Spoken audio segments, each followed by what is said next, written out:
Okay, so today we are going to take a deep dive into your dream journal. Okay. And I've got to say, Yeah. there is a lot of funny stuff in here. Oh, there. Yeah. So we're not just going to read out like the funniest things. Yeah. We're going to try to figure out Yeah. what makes them funny. Right. Is it like absurd? Is it unexpected? Yeah.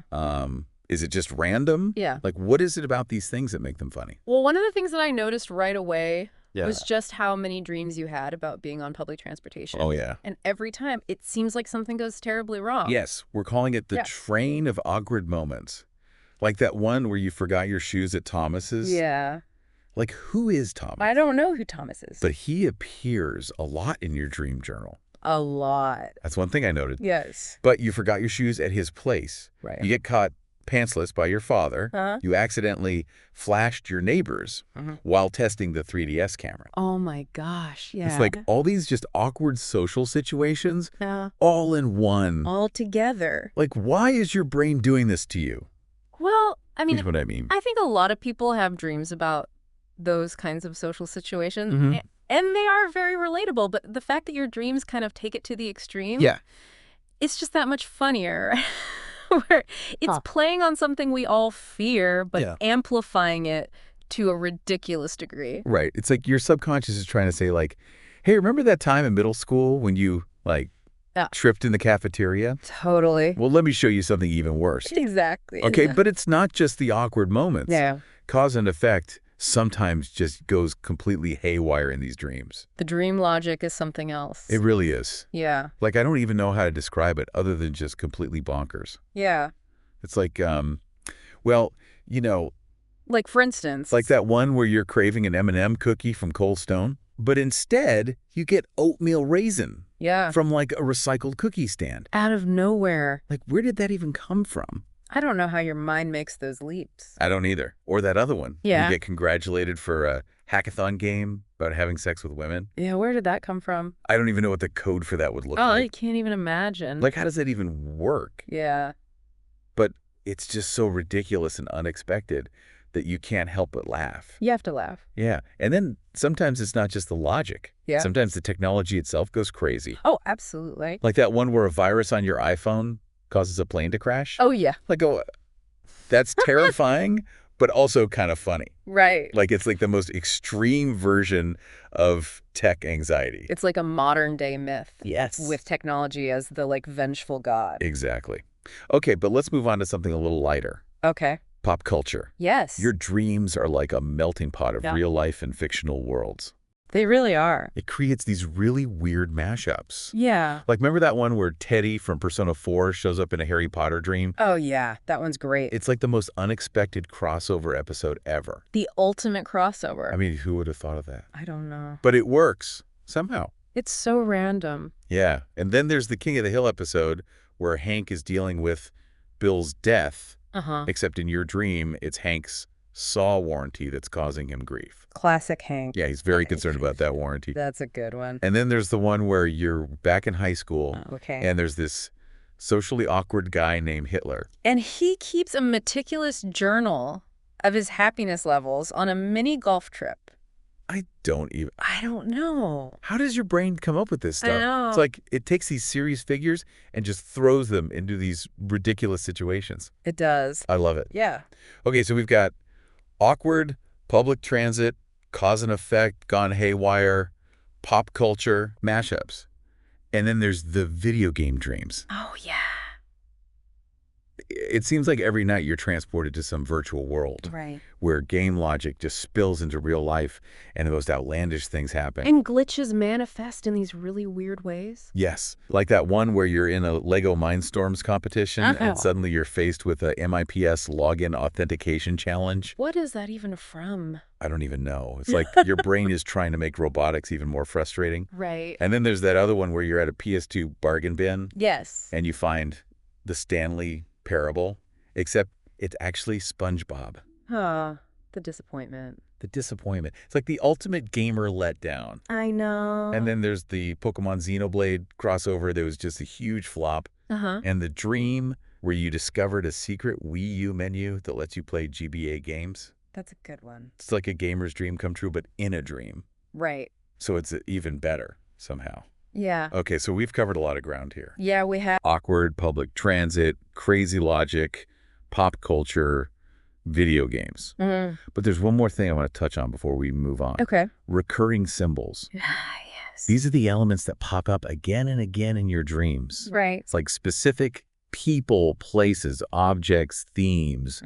It's almost like your subconscious is trying to tell you something. It could be. Yeah. Or maybe it's just messing with you. Yeah, maybe. Like Thomas, for instance. Tommy. He keeps showing up, Who does? often in connection with like lost shoes or other mishaps. Yeah. Who is this guy? I don't know, but he's an important figure in your subconscious. Clearly. Yeah. And it's not just Thomas. No. There's Jordan, Will, school settings, anxieties about social situations, technology malfunctioning. Yeah, it's like your brain has its favorite themes to play with. It really does. Yeah, It's like a recurring cast of characters in a sitcom. it is. But instead of a sitcom, it's your dreams. Yeah, Okay, so we've covered a lot of ground here in this first part of our deep dive. we have. We've explored some of the funniest and most bizarre scenarios from your dream journal. But there's so much more to uncover. Yeah, there is. So let's take a break, and we'll come back for part 2, Sounds good. where we'll delve even deeper into the comedic landscape of your dreams. Can't wait. Stay tuned. Stay tuned. Welcome back to our deep dive into your dreams. We left off talking about recurring symbols. Right, and there are a lot of them. There are, like a whole cast of characters and running gags. Like, what's the deal with all the missing shoes? I don't know, but it seems like every time I turn around in my dreams, Uh-huh. I'm either looking for my shoes or I'm realizing I'm not wearing any. And it's always at the worst possible time. Of course. Like in the middle of a presentation or something. Right, or at Thomas. At Thomas's. It's like my subconscious is trying to tell me something, Maybe. but I have no idea what it is. Or maybe it's just your brain's way of adding a little humor to the situation. That's probably it. Yeah, It's like my brain is a stand-up comedian, totally. and missing shoes are my go-to punchline. Okay, so speaking of hilarious situations, Yeah. there's that dream where you're back in high school, Uh-huh. but it's for freshman orientation. Okay. And your old English teacher, Miss Drayton, is teaching a DOS class. A DOS class. Yeah. In high school. That's what your dream said. That's like going back to the Stone Age of technology. Right. What's next? A class on how to use a rotary phone. Maybe. Or how to program a VCR. Oh, man. The memories. I know, right? Okay, but that's not the only weird class you've taken in your dreams. Oh, no, not even close. There's that one where you're forced to stab yourself in the back. Yeah, that one was a little disturbing. To say the least. Yeah. But also kind of funny in a really dark way. It's like your brain is trying to process some kind of deep-seated anxiety, Maybe. but then it throws in a car chase and a bathroom brawl just for kicks. That's my brain for you. Always keeping things interesting. Okay, moving on from stab wounds and car chases. Please. Let's talk about food. Okay. Specifically, the dream where you go to Subway and they're all out of ice cream. The ultimate disappointment. I know. I was so craving a Sundae Jack with extra everything. Extra everything. Yeah, I was really going for it. I can imagine. But then they're like, sorry, we're all out of ice cream. Tough break. It's like the universe was conspiring against me. It does feel that way sometimes in dreams. It really does. So I ended up getting a 6-inch chicken teriyaki instead. Not a bad consolation prize. Yeah, it wasn't terrible. But then someone steals a bag of cookies right in front of everyone. It was chaos. Oh my God. Like a full-blown cookie heist. That's wild. I know, right? Okay, well, let's see. What else? Oh, and then there's the dream where you get surgery to turn you straight. Wait, what? Yeah, I know, it's weird. That's a new one. And of course, it doesn't work. Of course not. But the best part is later, when you're in Walmart Uh-huh. and your mother's friend tells you it was a good thing, and you just let her have it. You tell her off. Oh, yeah, I went off on a rant about how terrible she is. Good for you. It felt good. I bet. Like, even in my dreams, I'm not putting up with that kind of nonsense. That's the spirit. Okay, so we've covered a lot of ground here. We have. From awkward high school reunions to cookie heists to forced surgeries. It's been a journey. It really has. Yeah. But we're not done yet. Oh, no, there's more. There's a whole other level of weirdness we haven't even touched on. Okay, I'm ready. So let's take another break, and we'll be back for the final part of our deep dive, Sounds good. where we'll explore the most outrageous and hilarious scenarios from your dream journal. Can't wait. All right, so we're back for the final part of our deep dive into your dream journal. And I've got to say, these dreams just keep getting weirder and funnier. They really do. Like it's like my subconscious is a comedy writer who's been binging on caffeine and absurdist humor. It's like a mix of Monty Python and David Lynch. With a dash of Adult Swim thrown in for good measure. Yeah, that's a good way to put it. Okay, so where do we even begin? Well, there's that dream where you're on a school trip to a hotel. Oh, another hotel dream. It seems like I spend a lot of time in hotels in my dreams. You do. Maybe it's a symbol of transition or something? Maybe. Or maybe my subconscious just really likes room service. Could be. So what happens at this particular hotel? Well, you're there for a Persona concert with friends. Persona concert? That's cool. Yeah, it was pretty awesome, at least at first. Okay, what happened? Well, you end up having to switch seats a lot because there isn't a good view. Oh, I hate when that happens. It's like musical chairs, but with a lot more frustration. Yeah. And then you end up in the front row, separated from your friends. Uh-oh. And people start criticizing you for bringing your desktop computer to the concert. Your desktop computer? That's a little excessive. I know, right? But in my dream, it made perfect sense. Dream logic. Yeah. So anyway, there's all this build-up to the next song. Okay. An announcer's hiking it up, and suddenly, cowboys on roller skates glide into formation. Cowboys on roller skates?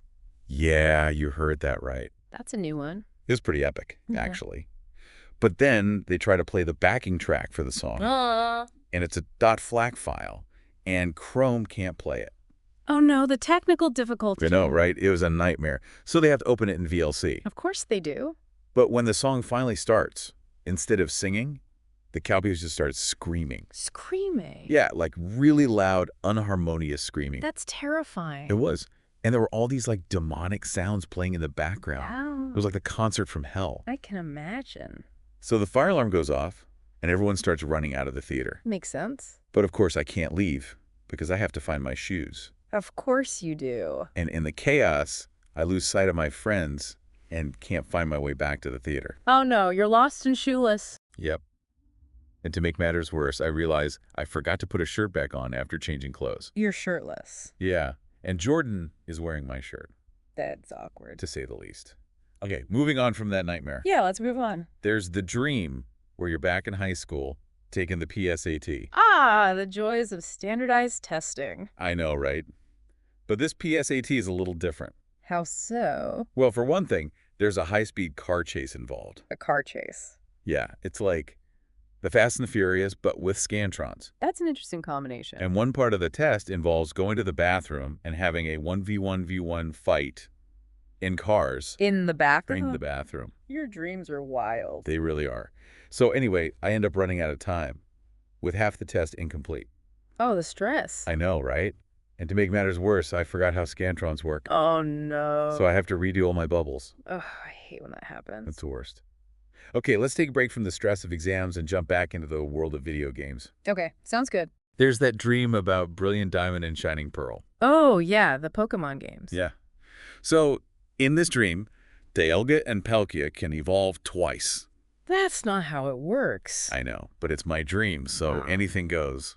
Fair enough. So anyway, once you beat the game, your character becomes an adult, Okay. and you're able to remove their clothes. Wait, what? Yeah, no, it's weird. That sounds expected. But then, once you complete the Giratina side quest, you can no longer take your clothes off. So they take away the nudity option. Yep. And the best part is, Bulbapedia has an article entitled Nudity. That's hilarious. I know, right? It's like my subconscious is making fun of video game censorship. Totally. Okay, I think we've covered just about everything. Yeah, I think we've hit all the major highlights. From awkward social situations to epic video game adventures. To demonic cowboy concerts. It's been quite a journey. It really has. And I've got to say, I'm starting to think everyone should keep a dream journal. I agree. You never know what hidden comedic gems you might find. Absolutely. So keep dreaming, keep laughing, and keep exploring the wild and wonderful world of your own mind. That's great advice. Well, that's all for our deep dive into your dream journal. Thanks for sharing. Thanks for listening, and sweet dreams. Welcome to the deep dive. This time, you guys have sent us something pretty unique. Yeah. Jacob's dream journal. Oh, wow. And it's packed with these super detailed accounts of his dreams. Okay. And let me tell you, they are wild. We're talking sentient robots with a completely, warped sense of geography, pizza deliveries from naked frat bros, Whoa. and even like a King of the Hill Death Note crossover Oh, episode. yeah. No, Yeah. Are you ready to delve into the weird and wonderful world of Jacob's dreams? absolutely. I'm fascinated to see what patterns we can find Yeah. in this incredibly detailed record.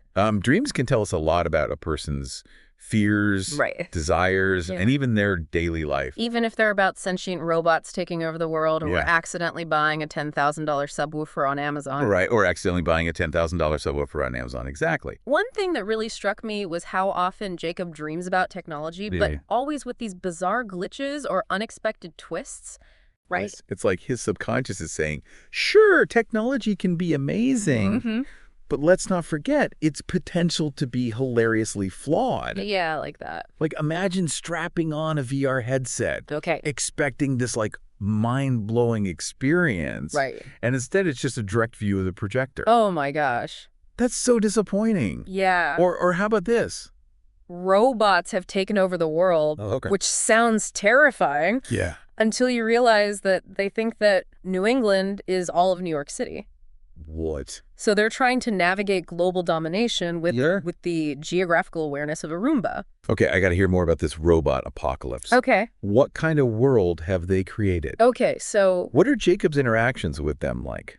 Jacob finds himself in this world completely devoid of humans, Okay. ruled by these robots who are surprisingly chill, Okay. all things considered. They're not malevolent or tyrannical. Mm-hmm. They're just incredibly misinformed. Like, he even mentions having to correct their maps. Oh, wow. Here, Australia was initially labeled as New York because of the similar shape. So they really are just like geographically challenged. Yes, very much so. Imagine trying to explain the concept of continents Yeah. to a robot who thinks Rhode Island is prime Manhattan real estate. That's both hilarious and kind of mind-boggling. It is. What do you think these dreams say about Jacob's relationship with technology in his waking life? Well, Is he a tech enthusiast? Is he a skeptic? Somewhere in between. it's hard to say for sure, Yeah. but there's definitely a sense of amusement mixed with caution. Right. It's like he sees the potential of technology, Mm. but also recognizes its limitations and the absurdities that can arise Mhm. when it doesn't quite work as intended. Okay. Speaking of absurdities. We can't forget about the dream with the naked frat bros delivering pizza. Oh, yeah. I mean, come on, that's just pure comedic gold. That's a classic. What's the backstory there? This one is short on context, but high on visual impact. Okay. Jacob's just looking out his window when a car pulls up. Okay. Out steps a naked frat bro, What? followed by several more. And they're carrying pizza boxes, Right. but they're delivering to his neighbor. Oh. So not even to him, Yes. just to the neighbor. Wow. What do you think his subconscious is trying to tell us with this one? Honestly. Is it about unexpected surprises, societal norms, or maybe just like a deep-seated craving for pizza? Sometimes dreams are just our brains having a bit of fun, Yeah, throwing random images together for the sheer entertainment value. right. This one might fall into that category, Okay. but it's certainly memorable, Yeah. and it definitely speaks to Jacob's sense of humor and his ability to find amusement in the unexpected. All right, let's shift gears to a dream that's a bit more emotionally charged. Okay. The Space Shuttle Columbia time travel incident. This one's packed with detail. It seems Oh. to tap into something deeper. This dream is particularly vivid and complex. Yeah. Jacob describes being on the Space Shuttle Columbia with his family witnessing its tragic disintegration firsthand. The sensory details are incredibly powerful. Right. The sounds of the shuttle breaking apart, Yeah. the sight of his family through the wreckage. It's heartbreaking. And then there's the time travel element. Yes. He's suddenly transported back to 1980, Okay. watching the aftermath of the crash unfold as part of an air crash investigations episode. Wow. It's like he's reliving a historical tragedy. But from this detached, almost analytical perspective, It's fascinating. how he blends personal experience, historical tragedy, and science fiction. Yeah. The time travel element adds this layer of unreality, allowing him to observe the event from a distance, perhaps as a way of processing the trauma. Okay, now for a dream that's just plain weird Okay. and might require some serious mental gymnastics to unpack, All right. the dream journal within a dream entry. What in the world is going on there? This one gets very meta. Okay. Jacob is trying to document a dream he had about the rapper Eminem, Okay. but he's doing it within another dream, Oh. using a bizarre WarioWare-themed dream journal. He even mentions a Nintendo 3DS Dream Journal with terrible voice-to-text translation. It's like his dream is commenting Right. on the very act of dreaming itself. Exactly. Wow, talk about layers of consciousness. It's like Inception, but with a Nintendo twist. Have you ever had a dream about dreaming? I have. And it's a truly disorienting experience. Yeah. This dream of Jacob's highlights the challenge Yeah. of capturing dreams accurately. They're so fleeting, so easily forgotten. Yeah. It's like trying to hold on to smoke. It makes you wonder what happens to those dreams we do forget. Right. Do they just vanish? Or do they linger somewhere in our subconscious? Influencing us in ways we don't realize. That's a good question. All right, before we get too lost in the philosophical weeds. Let's get back to Jacob's dream journal. There are still so many fascinating entries to explore. Absolutely. You know, one thing that really stood out to me in Jacob's dreams was the recurring theme of school. Oh, yeah. He's a recent grad, so it makes sense that his subconscious would still be grappling with that transition. Totally. You'd think after graduation, those school-themed nightmares would fade away. Right. But in Jacob's case, they seem to have just gotten weirder. Oh, absolutely. It's not just the typical, like, showing up to class naked or forgetting about the final exam scenarios. Right. In one dream, his art assignment involves stabbing himself in the back. What? In another, he's taking the SATs, but instead of math problems, he's watching Deathly Hallows Part 2 with Teddy from Persona 4 randomly popping up to offer unhelpful commentary. Wow. And then there's the DOS programming class taught by Miss Drayton from The Haunting. Okay, that DOS class sounds particularly terrifying. Oh, yeah. Who wants to relive the days of floppy disks and command prompts? I know, right? But it's interesting how his dreams blend real-life anxieties with these fantastical elements. Yeah. The school setting often represents challenges, expectations, and the pressure to succeed. It makes sense that Jacob's subconscious would be exploring those themes given his recent transition to adulthood. Okay, let's talk about another recurring motif. Technology gone wrong. Yes. We've already discussed the robot apocalypse with its warped geography. Right. But Jacob has a whole repertoire of tech-related nightmares. Absolutely. In one dream, Nintendo releases Super Mario Galaxy 2 for the Switch, Okay. but it's just a $60 port of the Wii version. Ouch, that's a nightmare scenario for any Nintendo fan. I know. Then there's the dream where he discovers a secret menu on the Wii U that allows it to play Game Boy Advance games. Now that's a feature I'd actually want in real life. Right. But even in the dream, there's this underlying sense of longing, this desire to revisit the past, perhaps a simpler time in gaming. Yeah. Before microtransactions and season passes dominated the industry. It's like his subconscious is saying, hey, Nintendo, stop focusing on gimmicks and give us the retro goodness we crave. Exactly. Okay, ready for another dose of pure, unadulterated weirdness? Bring it on. How about the dream where Hitler shows up Oh, yeah. as a socially awkward classmate? The awkward Hitler dream. It's incredible how Jacob's brain takes a figure so loaded with historical baggage and reimagines him as this bumbling, insecure guy who just wants to fit in. Right. They even invite him to a mini golf outing where he meticulously tracks his happiness levels on a graph. Wait, what happiness graphs? Okay, now I have to hear the full play-by-play of this dream. So imagine this. Okay. Jacob is hanging out with his friends, and they decide to invite this new guy, who just happens to be Adolf Hitler, to a game of mini golf. Okay. There's no mention of World War II or any of the atrocities he committed in real life. Right. He's just a socially awkward dude who gets overly excited about putting and constantly asks if everyone is having a good time. So is he like wearing a swastika emblazoned polo shirt or something? No, nothing like that. He's dressed like any other college student. Okay. The only clue to his identity is his name and the fact that he carries around a notebook where he meticulously graphs his happiness levels throughout the day. It's both hilarious and kind of unsettling. It is. It's like his dream is saying, hey, even dictators have feelings and insecurities. Exactly. It's a reminder that even the most reviled figures are still human beings with their own complex inner lives. Right. Of course, this doesn't excuse any of their actions, Of course. but it does offer a fascinating glimpse into how our dreams can subvert expectations and force us to see things from unexpected angles. Okay, that dream was a real mind bender. How about we take a break from the heavy stuff and delve into another one of Jacob's pop culture mashup dreams? Sounds good to me. What did you have in mind? Remember the King of the Hill Death Note crossover episode? Oh, yes. That one had me laughing out loud. Where Bill ends up dead on Hank's doorstep. Yeah. And instead of dealing with the grief in a normal way, Right. Hank obsesses over whether using the wrong saw to cut Bill's styrofoam tombstone will void the warranty. Classic. Hank always worried about the fine print. It's a perfect blend of morbid humor and suburban absurdity. So how does the Death Note element come into play? Well, instead of the classic Death Note, Okay. Hank finds Bill's old Blockbuster membership card. Oh, my God. He becomes convinced that if he writes Bill's name on the back of the card, he can bring him back to life. Wait, a Blockbuster card? That's hilarious. Right. It's like his dream is taking these iconic pop culture elements and blending them together in the most unexpected ways. It's a testament to the power of pop culture to infiltrate even our subconscious thoughts. Absolutely. Okay, we've covered a lot of ground here, from robot apocalypses to awkward Hitler encounters. It's been a wild ride. Jacob's dream journal is a treasure trove of weirdness and unexpected insights. But there's still more to explore. We haven't even touched on the dream where Jacob goes on a world tour with sentient robots. Or the one where he finds himself trapped in a death game run by Darren Brown.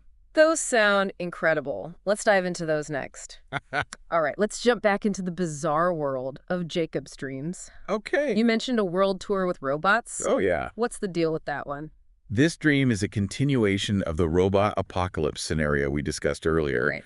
where robots rule the world but have some pretty interesting geographical misconceptions. Yeah. Jacob, instead of freaking out, decides to embrace the situation and embark on this grand tour with his robot companions. Of course he does. That's so Jacob. But what are these robots like as tour guides? Do they have like pre-programmed itineraries? Do they offer robot-approved snacks? Well, they seem more like curious observers than seasoned travelers. Okay. Jacob mentions that they constantly ask him questions about distances, time zones, cultural customs. Oh, wow.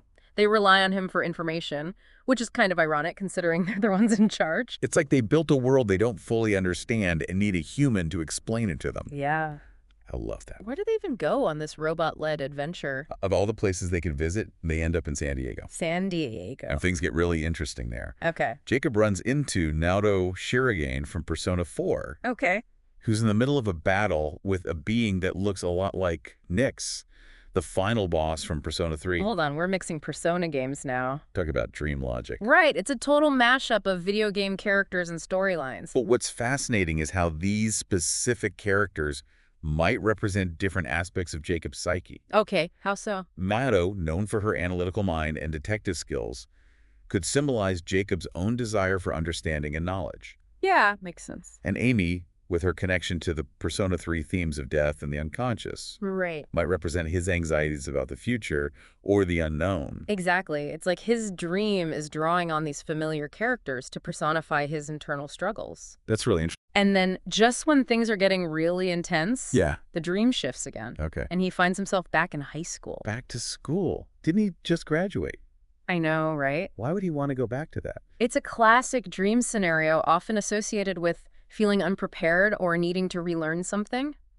Maybe he's feeling overwhelmed by the challenges of adulthood and longing for the structure and familiarity of school life. Yeah, that's possible. Or maybe his subconscious is just messing with him. Right, speaking of messing with him, what's the deal with that dream where he's trapped in a death game run by Darren Brown?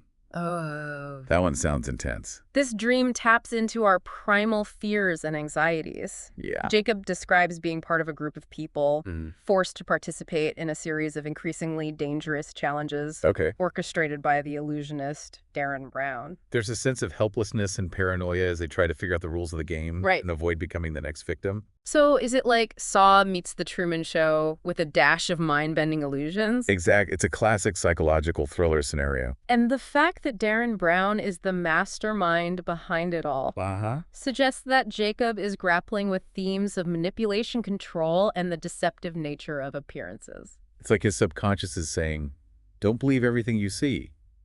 Things are not always what they seem. Yeah.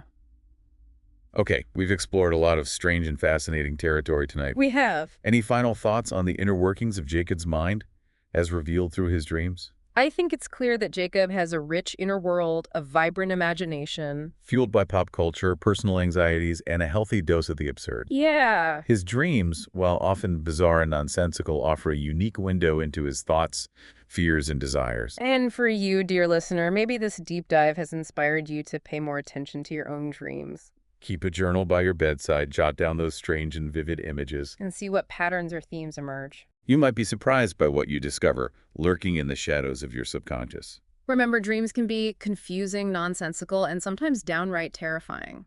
But they can also be insightful, creative, and even humorous. Right. They offer a glimpse into the hidden workings of our minds, a reminder that there's more to us than meets the eye. Thanks for joining us on this wild ride through Jacob's dreamland. Until next time, keep dreaming, keep exploring, and never underestimate the power of your subconscious.